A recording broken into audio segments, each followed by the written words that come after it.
بسم الله. عن أبي هريرة قال رسول الله صلى الله عليه وسلم: لو كان في هذا المسجد 100,000 أو يزيدون فيه رجل. Abu Hurayra haber ite, Allah'ın elçisi sallallahu aleyhi ve sellem aytdı. Yani Allah'ın elçisi bu vakta meşitte bula. Aytdı.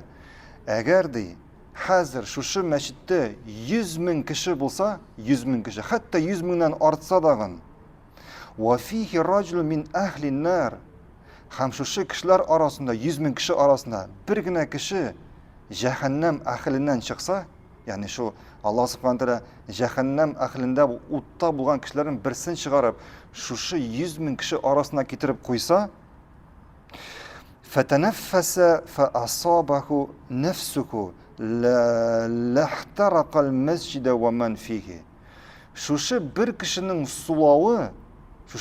sulağı, şu meşitte bulgan barlık kişini yandırır idi. Yani şu zehri şu kişilerge tiyirdi. Hatta şu meşitini yandırır idi de Peygamberimiz sallallahu aleyhi ve sellem. Bu hadiste cehennemnin zehirligi. Allah subhanahu teala Kur'an'da ayta: "Fema asbarahum alan nar." Allah di bu odның zehirligine şiddət almaslar di. Allah bu odның zehirligine şiddət almaslar di. Hatta od biz ayttık bu dünyada bulgan нәрсе ol ahirette bulgan нәрсәгә тең түгел. Hatta bu dünyadагы bulgan od ahirette bulgan od bu dünyada oddan күпкә zehirрәк булачак. Күпкә zehirrәк булачак. Hatta şu odda bulgan kişi şулай итеп bir тапкыр суласа, 100,000 kişini yandırır idi.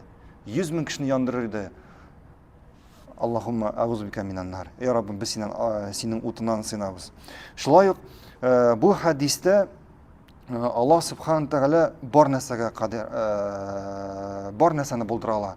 Allah subhanahu teala ahirette cennetini сөйләштерәчәк, cennet сөйләшәчәк. Şulay uq ut сөйләшәчәk. Şulay uq җирләр сөйләшәчәk. Һәм инде Allah subhanahu teala utqa kirgan kishini utdan chiqarib jannatga kirita olacak. Barakallahu fikum. Davom etamiz. Allohu alam.